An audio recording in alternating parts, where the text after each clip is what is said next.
నమస్కారం. లక్ష్మీ పంచాంగం ఛానల్కు స్వాగతం. శ్రీమాత్రి నమః. అందరికీ శుభోదయం.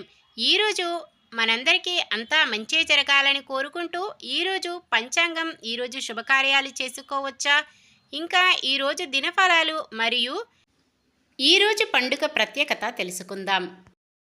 మంచి మాట.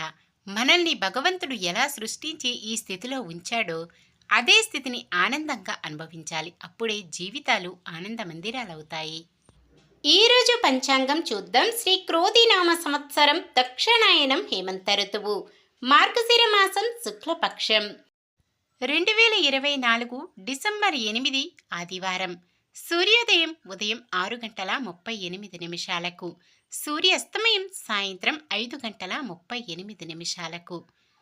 చంద్రోదయం మధ్యాహ్నం 12:14, చంద్రాస్తమయం రాత్రి 12:18.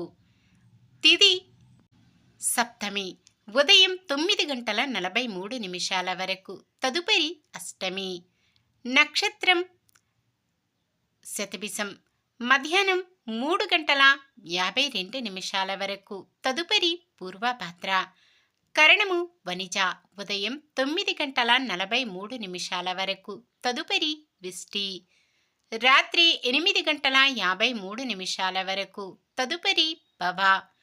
యోగము హర్షణము ఉదయం 6:25 వరకు, తదుపరి వజ్రము. తెల్లవారుజామున 3:46 వరకు, తదుపరి సిద్ధము.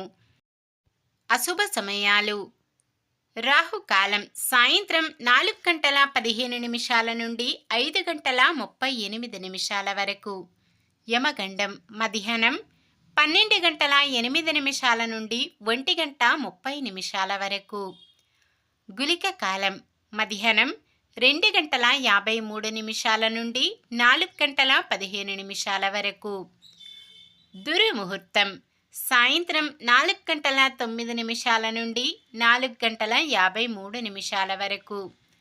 వర్జ్యం రాత్రి 10:09 నుండి 11:40 వరకు. శుభ సమయాలు: బ్రహ్మ ముహూర్తం తెల్లవారుజామున 5:02 నుండి 5:50 వరకు. అమృత గడియలు ఉదయం 9:05 నుండి 10:38 వరకు. అభిజిత్ ముహూర్తం ఉదయం 11:46 నుండి 12:30 వరకు. డిసెంబర్ 8 ఆదివారం. ఈరోజు మంచిదేనా? ఈరోజు శుభకార్యాలు చేసుకోవచ్చా తెలుసుకుందాం. ఈరోజు ఉన్న తిథి సప్తమి ఉదయం 9:43 వరకు ఉంటుంది, తదుపరి అష్టమి. సప్తమి తిథి సకల శుభకార్యాలకు అనుకూలమైన తిథి. తదుపరి వచ్చే అష్టమి తిథి రిక్త తిథి కావున శుభకార్యాలకు అనుకూలమైనది కాదు.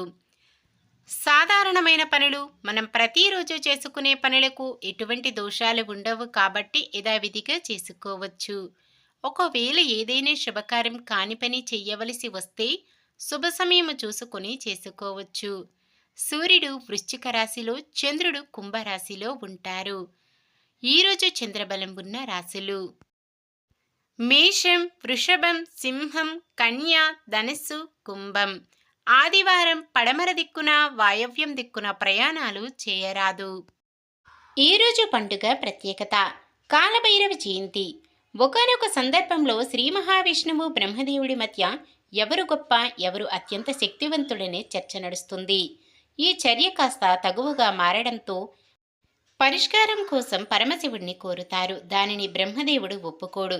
తనకు 5 తలలు ఉన్నాయని మహేశ్వరుడి మధ్యవర్తిత్వాన్ని తిరస్కరిస్తాడు. దాంతో ఉగ్రరూపుడైన శివుడు నుదుటి నుంచి పరమశివుని అంశ అయిన కాలభైరవుడు ఉద్భవిస్తాడు. 5 తలలు ఉన్నాయని చెబుతున్న బ్రహ్మదేవుని తలలో ఒక తలని ఖండిస్తాడు. దాంతో బ్రహ్మదేవుడు వాస్తవం తెలిసి తన తప్పును అర్థం చేసుకుంటాడు.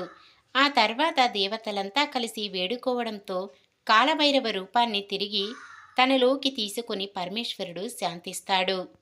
ఈరోజు పరమేశ్వరుడి అవతారమైన కాలభైరవ రూపాన్ని కొలిస్తే సకల కోరికలు ఫలిస్తాయని నారద పురాణంలో పేర్కొన్నారు. కాలభైరవుని ఆరాధించడం వల్ల శారీరకంగా, మానసికంగా సుదీర్ఘ కాలంగా ఎదుర్కొంటున్న సమస్యలు, జబ్బుల నుంచి ఉపశమనం పొందుతారు. చేతబడులు, దుష్టశక్తుల నుంచి బయటపడడానికి కాలభైరవుడు సహాయం చేస్తాడని భక్తుల విశ్వాసం. నిన్న మేమడిగిన ప్రశ్నకు సమాధానం. ప్రపంచంలోకెల్లా ఆధ్యాత్మిక నగరం కాశీక్షేత్రం. ఈరోజు ప్రశ్న: భూలోకంలో స్వయంగా శివుడు నివాసం ఉండే క్షేత్రం ఏది? కాశీ, వేములవాడ, అరుణాచలం, శ్రీశైలం. సమాధానాన్ని కామెంట్లో తెలపండి. ఈరోజు పుట్టినరోజు మరియు పెళ్లి రోజు జరుపుకుంటున్న వారందరికీ ఆ శ్రీ మహావిష్ణువు, లక్ష్మీదేవుల ఆశీస్సులు ఎల్లప్పుడూ ఉండి వారంతా సుఖ సంతోషాలతో సకల సంపదలతో జీవించాలని మనస్ఫూర్తిగా కోరుకుంటున్నాను. ఈరోజు మన దినఫలాలు ఎలా ఉన్నాయో తెలుసుకుందాం. మేషరాశి: కుటుంబ సమస్యలు అత్యంత నేర్పుగా పరిష్కరించుకుంటారు. వృషభ రాశి: రావలసిన డబ్బు అంది అవసరాలు తీరుతాయి. మిథున రాశి: ఇంతకాలం వేధించిన సమస్యలు పరిష్కారమవుతాయి. కర్కాటక రాశి: ఆరోగ్యపరంగా కొద్దిపాటి సమస్యలు ఎదురవుతాయి. సింహరాశి: వ్యాపారస్తులు అందిన లాభాలతో ఉత్సాహంగా గడుపుతారు. కన్య రాశి: కుటుంబంలో మీ సత్తా, నైపుణ్యత చాటుకుంటారు. తులారాశి: డబ్బుకు లోటు లేకుండా గడుస్తుంది. వృశ్చిక రాశి: కొద్దిపాటి ఆరోగ్య సమస్య ఎదురైన ఉపశమనం పొందుతారు. ధనుస్సు రాశి: శుభకార్యాల నిర్వహణలో నిమగ్నమవుతారు. మకర రాశి: ఆస్తి ఒప్పందాల విషయములో ముఖ్య పాత్ర పోషిస్తారు. కుంభరాశి: కొన్ని రుగ్మతలతో బాధపడతారు. వైద్య సేవలు పొందాల్సిన పరిస్థితి. మీనరాశి: శారీరక రుగ్మతలు కొంత ఇబ్బంది కలిగించవచ్చు. ఇది ఈ రోజుటి పంచాంగం. మన గ్రహస్థితి ఎలా ఉన్నా ఆ భగవంతుని దీవెనలతో మనమంతా చల్లగా ఉండాలని మనస్ఫూర్తిగా కోరుకుంటున్నాను. మన బలానికి దైవ బలం తోడైతే అద్భుతాలు జరుగుతాయి. ప్రతిరోజు మర్చిపోకుండా దైవనామస్మరణం చేయండి. జై శ్రీరామ్. ఈ వీడియో నచ్చితే లైక్ చేయండి. మన వాళ్ళందరికీ ఉపయోగపడవచ్చు. షేర్ చేయండి. మన ఛానల్ని ఎవరైనా కొత్తగా చూస్తున్నట్లయితే సబ్స్క్రైబ్ చేసుకోండి. పక్కనే ఉన్న బెల్ ఐకాన్ని క్లిక్ చేసి ఆల్ అనే ఆప్షన్ని సెలెక్ట్ చేయండి. నమస్కారం. లోకా సమస్త సుఖినో భవంతు.